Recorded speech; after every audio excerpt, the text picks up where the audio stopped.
ಈ ಆಸೆಗಳು ಕಡಿಮೆ ಆದಷ್ಟು ನೀವು ಸಂತೋಷವಾಗಿರಬಹುದು. ಅದನ್ನು ನಾವು ಅನುಭವದಲ್ಲಿ ನಾವು ನೋಡ್ಬೋದು. ಎಷ್ಟೆಷ್ಟು ನಮಗೆ ಆಸೆಗಳು ಕಡಿಮೆ ಆಗುತ್ತೋ ಅಷ್ಟಷ್ಟು ನಾವು ಸಂತೋಷವಾಗಿರ್ಬೋದು. ಎಷ್ಟೆಷ್ಟು ನಮಗೆ ಆಸೆಗಳು ಜಾಸ್ತಿ ಆಗುತ್ತೋ ಅಷ್ಟಷ್ಟು ದುಃಖವೂ ಜಾಸ್ತಿ ಆಗುತ್ತೆ.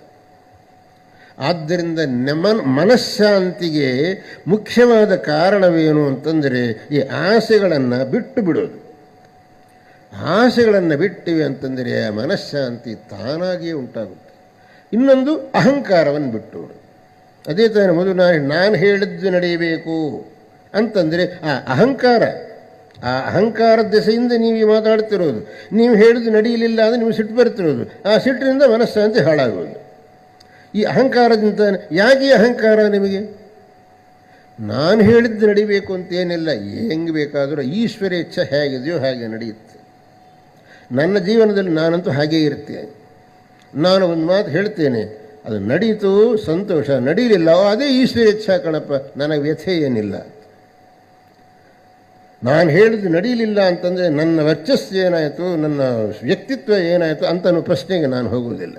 ನಮ್ಮ ವರ್ಚಸ್ಸು ವ್ಯಕ್ತಿತ್ವ ಯಾವುದೂ ಅಲ್ಲ, ಎಲ್ಲವೂ ಈಶ್ವರನ ಸಂಕಲ್ಪದ ಪ್ರಕಾರ ನಡೆಯುವುದು.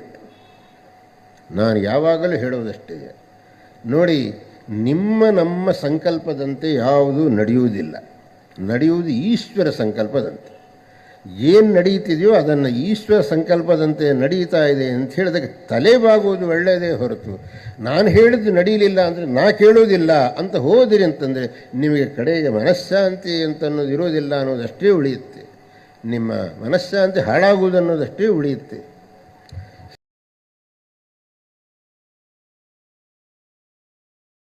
ನಮ್ಮಿಂದ ಆಗುವುದಿಲ್ಲ ಅಂತ ಮಾತ್ರ ಹೇಳಬಾರದು.